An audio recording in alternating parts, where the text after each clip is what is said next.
80년대 우리 매스컴을 장식했던 아주 유명한 그런 내용들이 있어요. 이상구 박사님의 그런 특강 엔돌핀 다 기억나시죠?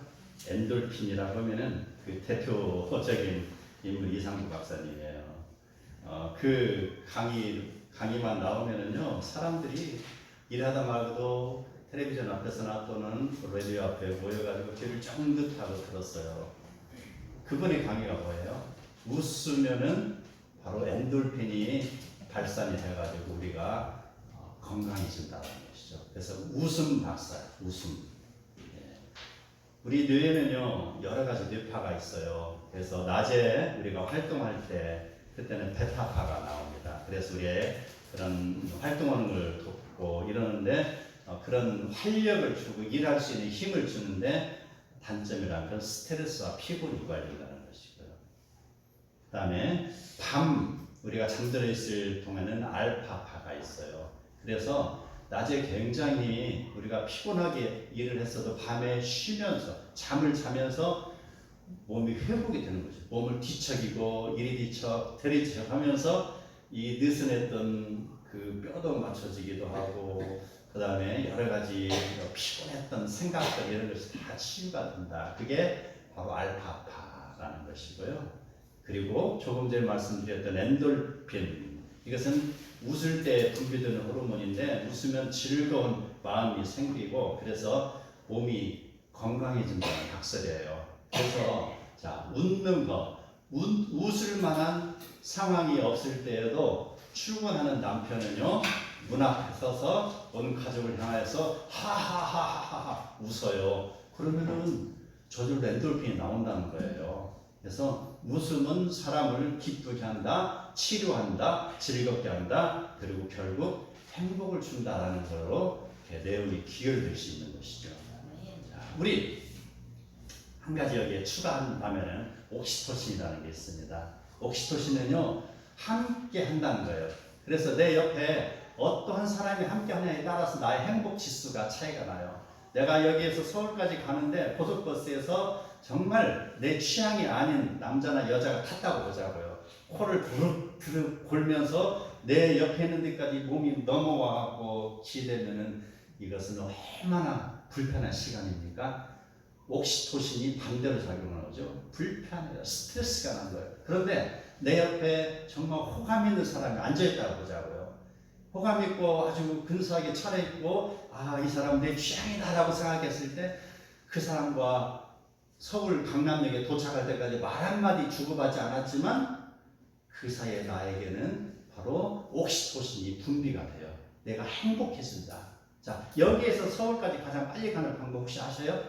혹시 아시는 분 계셔요? 자, 충주에서 서울역까지 가장 빨리 가는 거. KTX 지금 놓아졌어요. KTX 있고 또 자동차로 가는 거 있고요. 총알택시로 가는 거 있죠. 그보다 더 빨리 가는 거 있어요. 사랑하는 연인과 함께 가는 거. 네, 시간은 늦지만 언제 갔는지 모르게 도착해 있는 것이죠. 이게 바로 옥시토신의 분비라는 것이죠. 자, 도파민이라고 있습니다. 이것은 바로 무엇을 하지 않으면 안 되는 상황. 그런 속에서 재미가 없어요. 무엇을 하다가 안 하면 재미가 없어요. 그래서 일을 저지르는 사람입니다. 과도하게 일을 저질러요. 그랬을 때 쾌락을 느끼는 경우인데 이런 사람들은 중독 증세로 발전을 하게 됩니다. 그래서 바로 도파민이 많이 분비되는 사람, 도박 중독에 걸리고요. 쇼핑 중독, 게임 중독에 걸리는 거예요. 그 사람들이 분명히 이성은 있어요. 그래서 내가 게임 하나만 하고 말해야겠다라고 생각하는데 게임 하나 끝나고 나서는 그냥 자동적으로 또 손이 가는 거예요. 노름하고도 내가 분명히 이뤘어요. 그러면 그만해야죠. 그만. 멈춰야 되는데 다음 도박에서 내가 딴다는 보장이 없음에도 불구하고 다시 죽어도 하는 거예요. 그러다가 폐가 망신하잖아. 이게 중독 증세예요. 중독. 한번 중독이 되면은 이성이 마비돼요. 이성이 바로 이 중독, 그 도파민의 호르몬에 의해서 눌려버리는 것이죠.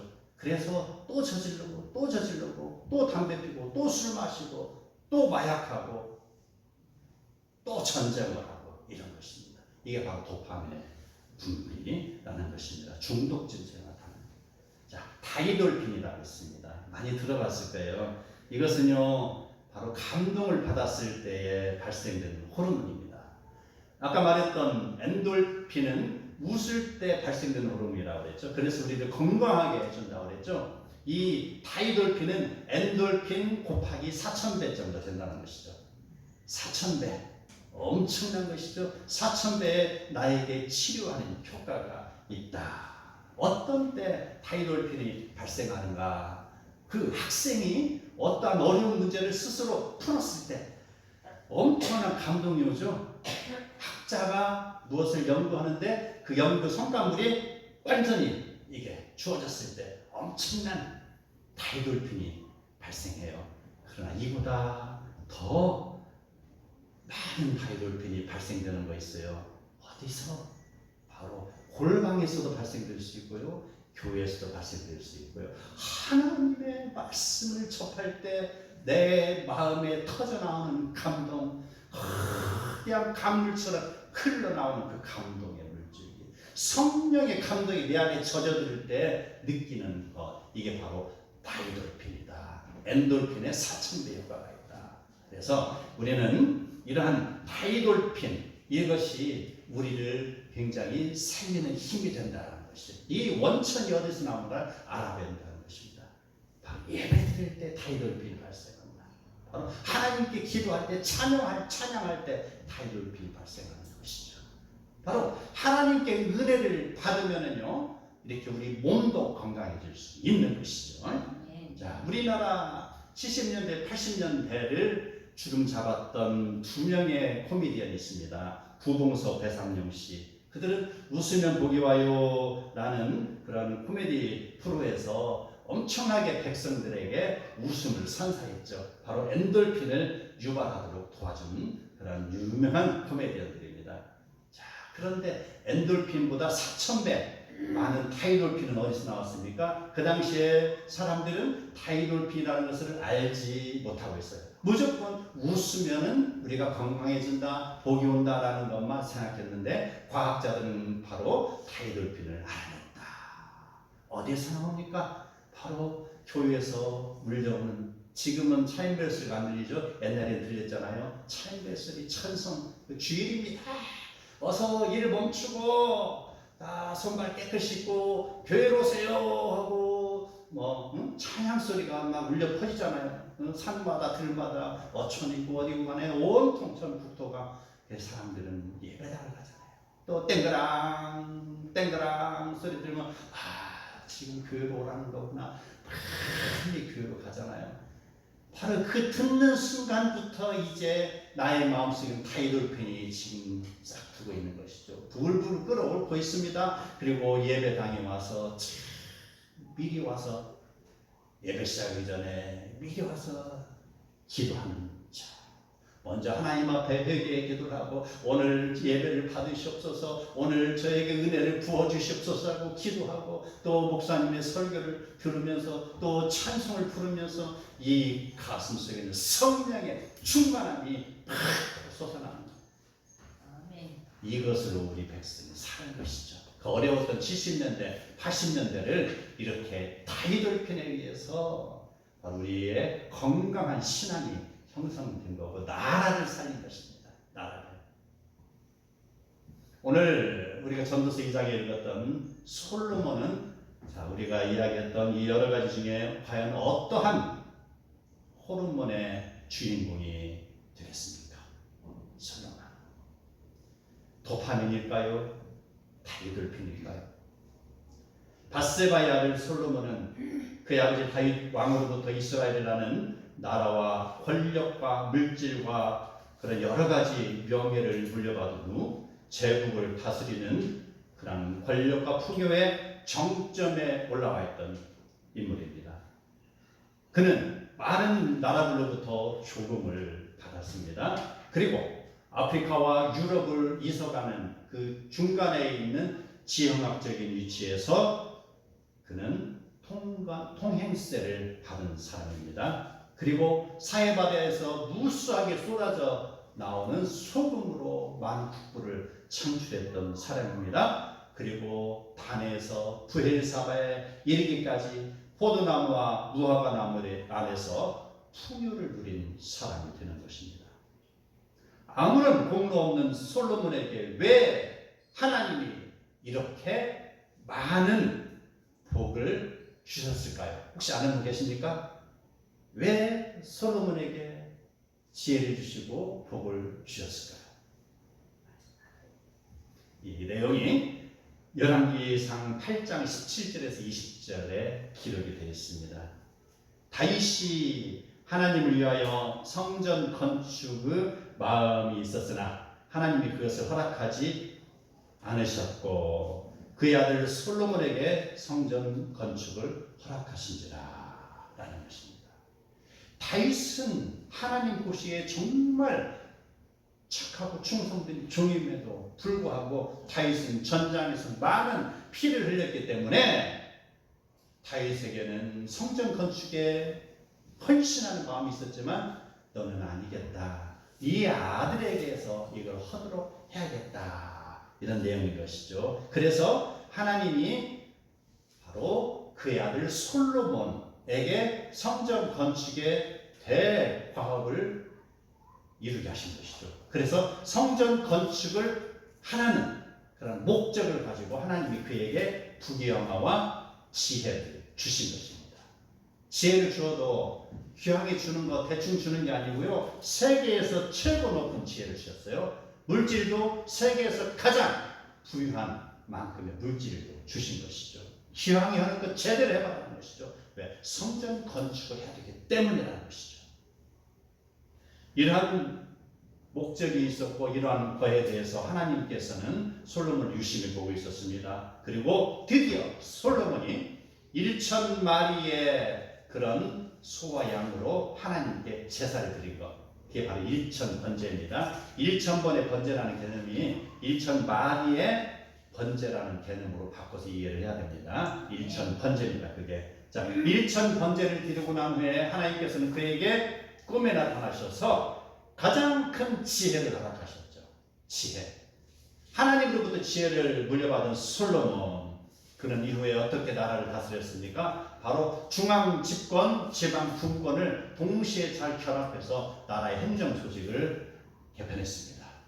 그리고 그는 이어서 나오는 두 창기의 재판, 알죠? 아이가 네 거다, 내 거다, 내 거다, 네 거다. 이 재판. 거기에서 아주 명재판을 했죠. 아이를 불러 나누라라는 걸로 인해서 친모가 누구인지가 밝혀졌잖아요. 이 사건이 있은 후에 그의 명성은 이제 바로 이스라엘 땅을 넘어서 주변 인접 국가에까지 알려지기 시작한 거예요. 명재판이다. 솔로몬이 지혜롭다라는 내용입니다. 자, 그 재판 이후에 세상의 환경들은 어떻게 변했는가요? 두로의 왕이 사신을 보내게 됩니다. 그래서 솔로몬을 접견하고 솔로몬이 이야기합니다. 내가 여호와 이름을 위하여 성전을 건축할 터인데 너의 나라에서 나오는 레바논의 백향목을 우리에게 제공하라. 내가 식량을 제공할 것이다. 서로 받아치는 것이죠. 그렇게 약속을 하고 바로 백향목을 받습니다. 그리고 솔로몬은 전국에 동원령을 내립니다. 그래서 짐꾼이 3만이요. 그 다음에 바위, 돌을 깨는 자가 8만이었더라. 라는 걸 보죠. 어마어마하게 많은 그런 노동력이 집중이 되는 것입니다.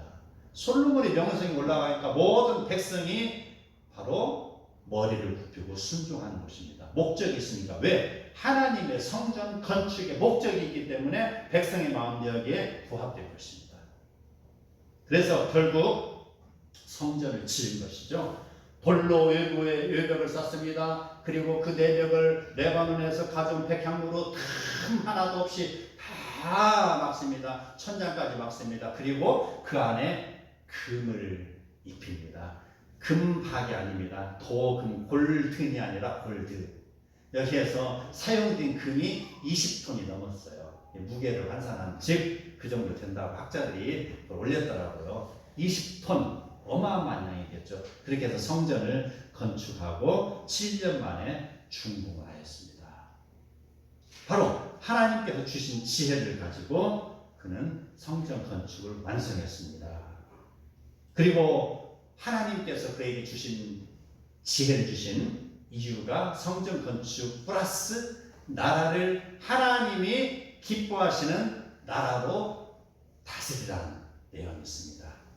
자, 이러한 엄청나게 많은 권력과 부와 명예를 가지고 있던 솔로몬, 그는 그의 인생이 저물어가는 시기에 전도서를 기록했습니다.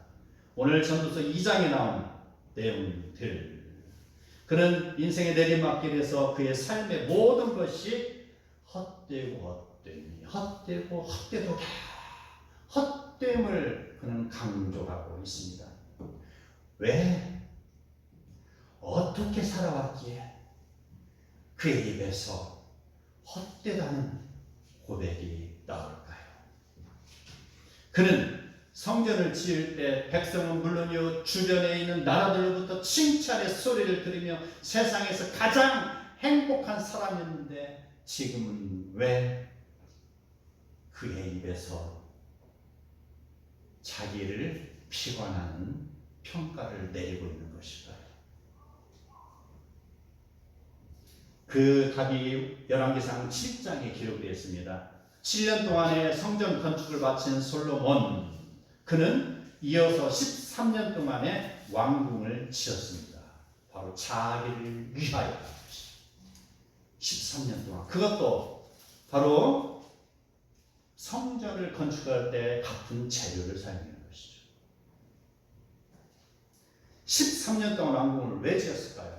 7년가이라는 긴 세월 동안에 그가 성전 건축을 했어요. 바로 그 기간 동안에 그가 지금 일 중독에 빠졌던 것일까요? 도파민이 분비돼서 그럴까요?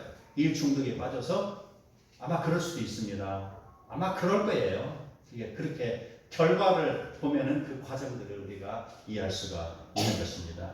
바로 자기가 큰 건물을 완성했으니 이제 더 큰 일을 해야 되겠다라는 생각인 것이죠.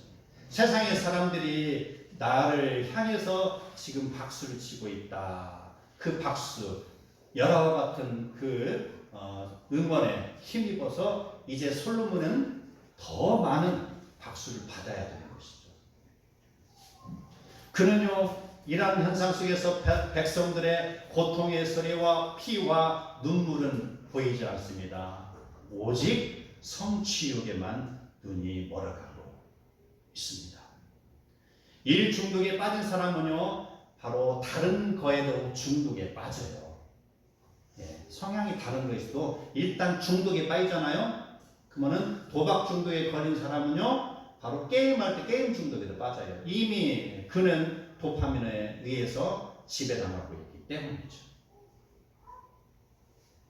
일 중독에 빠진 그 솔로몬은 13년에 걸쳐서 자기를 위한 궁궐을 지었을 뿐만 아니라 이방의 여인을 아내로 맞이하지 말라는 하나님의 명령을 어기고서 애굽의 공주를 자기 아내로 맞이하였습니다. 한 사람 가지고도 만족할 수 없는지 그는 바로 여인 중독에 이제 빠지게 됩니다. 그래서 300명의 후궁과 700명의 첩을 두는 것이죠. 세계에서 가장 지혜롭고 세계에서 가장 부유하고 세계에서 가장 많은 권력을 가지고 있고 세계에서 가장 힘센 남자가 되고 싶어하는 것이 아니겠나 이 말입니다. 우리 조심해야 돼요. 높아질 때 조심해야 돼요. 이런 이런 솔로몬의 그런 여인 중독증을 보고 그 소식을 듣고 누가 찾아왔어요. 누군지 아세요? 삼손이라는 인물 알죠? 삼손이라는 인물이 이렇게 어깨를 이리저리 흔들면서 찾아와서 이렇게 쳐다보다가 솔로몬의 그를 보고요.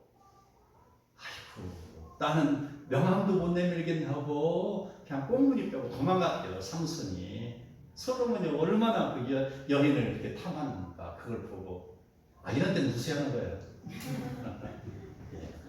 그렇습니다. 어떤 일에 중독 증세를 보이는 사람은요, 기다리지 못합니다. 자기를 절제하지 못합니다. 그래서 결국은 일을 벌리고 마는 것이죠. 다른 사람들이 나를 늘어나 보겠다라는 생각을 하게 되는 것이죠. 그래서 그는 계속해서 질러대고 또 질러대고 계속해서 한 사람에서 만족하지 못하고 100명, 200명, 500명, 700명, 900명, 1000명을 채워가고 있는 거 아닙니까? 백성은 지금 고통의 신음을 소리를 지르고 있는데 말입니다. 우리는 무슨 일이든지요, 바로 균형감 있는 그런 생활을 해야 됩니다. 중독 증세를 보일 정도로 빠져들어서는 안 되는 것입니다. 우리는 이러한 것을 우리는 배격해야 되는 것이죠. 그래서 우리의 삶은 바로 하나님이 기뻐하시는 삶으로 가야 되는 것이죠. 바로 다이돌핀으로 달려가야 되는 것이죠. 우리는 새벽부터 하나님 말씀으로 영의 양식을 섭취해야 됩니다. 오늘 하루길을 믿음으로 걸어가는 영혼들은 건강한 사람이 되는 것입니다. 나의 몸을 위하여 시간을 투자하는 그런 육신이 건강한 사람이 되어야 되는 것이고요. 사업을 위하여서 시간을 투자하는 건강한 사람이 되어야 하는 것이고요. 무슨 일이라도 균형을 잃지 않는 행복한 사람이 되어야 되는 것이고요. 우리는 최종적으로 우리는 하나님으로 인하여서 바로 건강한 신앙생활을 해야 되는 것. 이게 우리 신앙생활의 비결이고 성공할 수 있는 방법이 되는 것입니다. 전도서 2장 1절에 이렇게 이야기합니다. 나는 내 마음에 이르기를 자 내가 시험 삼아 너를 즐겁게 하리니 너는 낙을 누리리라 하였으나 보라 이것도 헛되도다 라고 했습니다. 바로 솔로몬에게는 웃음이 있습니다. 그 웃음은 그의 여러 가지 기뻐할 만한 상황 속에서 나오는 웃음이라기보다는 그의 웃음은 타락 속에서 피어나는 웃음이었을 것입니다. 헛되고 헛되다라는 것이 바로 그 웃음의 결과가 주어지는 것이죠. 그가 아무리 지혜가 많아도 여인들에게 시달리는 육신이 그런 자기의 그 정물을 올바로 처리할 수 있는 그런 힘을 망가뜨리는 것이죠. 그리고 그는 이제 바로 헛된 것을 느끼고 있습니다. 내가 피곤하다. 내가 지금 뭘 잘못했다라고 지금 생각하고 있어요. 그래서 잠시 이 모든 것을 잊기 위해서 그는 술을 마시기 시작합니다. 술로 육신을 즐겁게 하려고 그는 노력했지만 술도 그를 행복하게 해주지 못하고 있습니다. 그는요 이런 것을 잊기 위해서 또 사업을 크게 벌입니다. 그래서 부를 쌓고 자기를 위하여 많은 집을 짓고 남녀노비를 많이 두었지만 그는 날마다 피곤할 뿐 행복을 느끼지 못하는 것입니다. 아무리 웃음소리가 많아도 그는 마음속에 근심이 자리 잡고 이제 그게 삶의 스트레스로 지금 다가오고 있는 것입니다. 2장 10절에 보면 이렇게 이야기합니다. 무엇이든지 내 눈이 원하는 것을 내가 금하지 아니하며 무엇이든지 내 마음이 즐거워하는 것을 내가 막지 아니하였다 라고 기록되어 있습니다. 무엇이든지라고 있습니다. 그에게는 부족함이 없는 것이죠. 자, 그걸 봤을 때 우리는요 과도한 부요함이나 과도한 권력이나 과도한 명예는 결국 사람을 망가뜨리게 합니다. 조금 부족한 게 오히려 나아요. 조금 부족하여도 하나님이 주시는 일용할 양식에 감사하는 자, 그에게 참된 행복이 주어지는 것입니다. 아멘. 천명이 아닌 하나이지만 세상에서 가장 소중한 배우자로 알고 서로 의지하며 살아갈 때 참된 행복이 주어집니다. 아멘. 우리 자녀에게 우리는 너무 많은 것을 해주려고 노력하지 마시기 바랍니다. 치아를 망가뜨리죠. 너무 자녀를 행복하게 하기 위해서 사탕을 준다고 보자고요. 사탕 망가지잖아요. 치아가 과자를 너무 많이 주면 망가져요. 아이스크림을 많이 주면은 몸이 불균형이 되죠. 살이 찌고 그래서 과도한 사랑, 자녀에게 요구하는 모든 것을 다 들어주려고 하지 마세요. 다 들어주다면 자녀에게 인내심이 사라집니다. 그래서 약간 부족함이 좋아요. 항상 보면은 약간 부족함, 이런 부족함 속에서 바로 그 사람의 진가가 드러나는 것이죠. 아멘. 약한 부족하다 싶을 정도로만 채워주는 것. 그랬을 때 나머지 부족함은 누구의 목? 자녀의 몫입니다. 자녀가 액션이 나와야 되는 것이죠. 자녀의 마음속에서 바로 헝그리 정신이 나오는 것이죠. 그래서 그 자녀가 약간의 부족함을 느끼고 있을 때 비로소 그는 하늘을 바라보는 것입니다. 그랬을 때 비록 나의 현재 모습은 부족하지만 내가 하늘을 바라보니 하나님께서 나를 붙잡아 주소서 하는 신앙도 생길 수 있는 거고, 신앙의 겸손함이 생깁니다. 그리고 자생력이 길러지는 것이고요, 믿음의 자녀로 크게 성장하는 것입니다. 아멘. 아멘. 솔로몬에게 과도한 풍요가 없었다면 세계 역사는 아마 바뀌어 있었을 것입니다. 그가 부족함을 인식하고 있었다면 여인의 치맛자락으로 가지 아니했을 것이고요, 바로 하나님의 성전으로 달려와서 기도하였을 것입니다. 아멘. 수많은 위기에 직면했던 다윗은 기도가 몸에 배었던 사람입니다. 내가 사망의 음침한 골짜기를 다닐지라도 해를 두려워하지 않을 것은 주께서 나와 함께 하신다는 것입니다. 아멘. 주의 지팡이와 막대기가 나를 안위하시나이다. 이런 감동의 기도가 터져나오고 있었습니다. 바로 하나님을 바라는 신앙입니다. 이러한 하나님을 인하여서 그 감동의 기도가 터져나올 때 그에게는 바로 다이돌핀이 형성되고 있었던 것이죠. 그렇게 기도하면서 바로 하나님의 품에서 사는 다윗은 이제 이렇게 고백합니다. 여호와의 산에 오를 자가 누구며 그의 거룩한 곳에 설 자가 누구입니까? 곧 손이 깨끗하여 마음이 청결하며 뜻을 허탄한 데 두지 아니하며 거짓 맹세를 하지 아니하는 자로다. 사람들아 들을지어다. 문들아 머리를 들을지어다. 영원한 문들아 들릴지어다. 영광의 왕이 들어가시리로다 라는 감동의 그런 고백이, 노래가 터져나오는 거 아니겠습니까? 아멘. 사랑하는 성도 여러분, 우리는 술에 취하거나 도박에 취하거나 마약에 취하지 말고 우리는 오직 성령의 능력으로 취해야 될 것입니다. 하나님의 백성으로 하나님의 나라를 살아가야 될 것입니다. 일전에 제가 비전 교육이라는 그런 교육을 고급 과정까지 이수한 일이 있어요. 그래서 한때 제가 청소년들 앞에서 이렇게 비전을 강의하기 위해서 그런 교육도 제가 이수하고 했던 적이 있어요. 그때에 저와 함께 교육을 받았던 뇌과학자가 있었습니다. 뇌과학자하고 대화 나누면요 머리 복잡해요. 아주 그 사람들이 말하는 거하고 우리의 생각하고 조금 사이클이 안 맞습니다. 뇌과학자도 어찌 그렇게 난해한지. 그래서 밤을 새워서 그 사람들하고 토론도 하고. 자, 그 사람 자기들은 자기 중심적인 사고에 젖어 있는 것이죠. 그 뇌과학자들 일반적인 성향이에요. 다 그런 건 아니고요. 자기 중심적이다. 자, 그렇게 자기 중심적인 사고를 가지고서 내가 어떠한 그런 뜻을 세우면은 바로 그게 이루어진다는 그런 것으로 바로 귀결이 되는 거예요. 그가 하나님을 믿지 않은 것이 아닙니다. 하나님을 믿고 또 그 자기의 사상이 결합을 시키려고 하는 것이죠. 내가 뜻을 세운다. 누구를 위해서? 하나님을 위해서 뜻을 세운다. 그러면 하나님이 도와주신다. 이 논리로 진행이 되는 것이죠.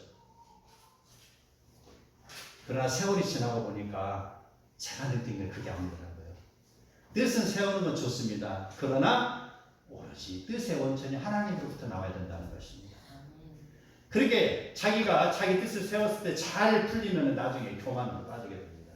나중에는 패망까지 이어지는 것이죠. 아무리 좋은 뜻을 품었을지라도 하나님께서 주신 오케이 사인이 없으면은 그것은 무의미한 계획입니다. 그는 비로소 자기의 그런 의지대로 가려고 할 때 그는 그것이 아니라는 것을 깨닫는 그런 사건이 하나 벌어집니다. 그에게 암이라는 병이 다가왔습니다. 암이 다가오면 어떻습니까? 지금까지는 그가 기고만장하고 자기 사상이 옳다라고 생각하면서 다른 곳에 가서 그것을 선포하고 세상에 퍼뜨리려고 노력했던 사람입니다. 기고만장하게 살았던 사람인데 이제 그에게 암이 다가오니 어떻습니까? 병원에 가서도 완치될 수 없는 상황. 그는 이제 비로소 하나님 앞에서 고개를 푹 숙이고 이제 그는 기도의 자리로 오기 시작하는 것입니다. 하나님 도와주세요라고 간곡하게 기도하고 있습니다. 그리고 그가 1년 동안에 성경을 7번을 읽었다고 합니다. 7번을 읽는 동안에 1년 후 지나니까 암이 나왔다는 거. 무슨 어디에 뭐 듣기 좋라는 스토리가 아니고요. 그걸 들은 이야기예요. 그 사람이 거짓말 했을 리는 없었을 것이고요. 7번 읽는 동안에 그의 마음은 깨지고 바로 그의 마음에는 이 깨진 곳에 텅 빈 마음에 바로 성경을 읽을 때 성령이 감동이 나에게 계속해서 몰려오는 것이죠. 강물처럼 나에게 젖어드는 것입니다. 감동이 오고 또 감동이 오는 것이죠. 결국 하나님의 감동이 그를 치유하신 것이죠. 예, 그것을 고백하는 것. 바로 그가 하나님의 말씀에 갔을 때 그 말씀은 그 사람에게 치료의 광선이 됐습니다. 그리고 성령이 임하시니 그 병이 나은 것입니다. 우리 함께 읽겠습니다. 요한복음 15장 10절에서 11절 말씀. 시작. 내가 아버지의 함께 읽겠습니다. 시작. 내가 아버지의 계명을 지켜 그의 틀려요? 15장 10절에서 11절 제가 읽겠습니다. 내가 아버지의 계명을 지켜 그의 사랑 안에 거하는 것 같이 너희도 내 계명을 지키면 내 사랑 안에 거하리라. 내가 이것을 너희에게 이름은 내 기쁨이 너희 안에 있어 너희 기쁨을 충만하게 하려 함이라. 아멘. 아버지의 계명을 지키는 것을 여기서 이야기하고 있습니다. 계명 굉장히 중요한 내용입니다. 하나님의 명령을 받고 성전을 지었어요. 바로 성전을 지으라는 명령을 순종했는데 그는 정면에서 애굽의 공주를 아내로 맞이했습니다. 그 계명을 지켰습니까? 안 지켰습니까?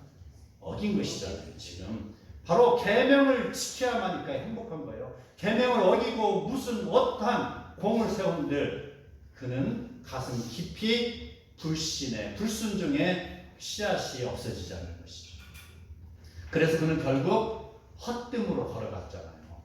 바로 계명을 어기지 않았을 때 그는 중독 증세가 나타났습니다. 일 중독에, 건축 중독에, 여인 중독에 빠지고 말았던 것입니다. 그 인생이 패망의 길로 간 것입니다. 그러나 우리는 아버지의 계명을 지켰을 때는 이러한 현상이 나타나지 않습니다. 그의 사랑 안에 거하는 것 같이 너희도 내 계명을 지키면은 내 사랑 안에 거하리라. 예수 그리스도의 사랑 안에 거하는 자 어떠한 중독 증세에 보일 필요가 없죠. 기쁨입니다. 찬송입니다. 기뻐 춤을 추는 것입니다. 날마다 감사하며 하늘을 바라보는 성도가 되는 것이 아니겠습니까? 아멘. 인생 최대의 즐거움은 자기 뜻을 위하여나 자기를 위하여 뜻을 세우고 자기를 위하여 공덕비를 세우는 그러한 사울과 같은 사람이 아닙니다. 1,000명의 처첩을 거느리는 솔로몬과 같은 사람이 아닙니다. 인생 최대의 즐거움은요, 내가 무엇을 더 가지려고 노력하는 것이 아닙니다. 인생 최대의 즐거움은요, 바로 그리스도 안에 있는 것입니다. 그러므로 이제 그리스도 예수 안에 있는 자에게는 결코 정죄함이 없나니 이는 그리스도 예수 안에 있는 생명의 성령의 법이 죄와 사망의 법에서 나를 해방하였습니다. 해방된 죄와 사망에서 해방된 것 같이 즐거움이 어디 있겠습니까? 내 인생이 예수 그리스도로 인하여서 대박을 맞은 거예요. 구원에 이르는 것이 구원에. 그리스도 안에 있는 자는 결코 정죄함이 없습니다. 그리스도 안에 있는 자는 생명의 성령의 법이 죄와 사망의 법에서 우리를 구원하시는 것입니다. 우리는요, 인생의 말년에 모든 것이 헛되다고 고백하지 않아야 될 것입니다. 그러기 위해서 우리는 바로 우리 모두 하나님의 계명을 지키는 자가 되어야 될 것입니다. 그리스도 안에 거함으로 인하여서 생명의 성령의 법을 누리는 복된 성도 다 되시기를 바랍니다. 인생 최대의 즐거움이 그리스도 안에서 이루어지는 복된 성도 다 되시기를 축복합니다. 아멘.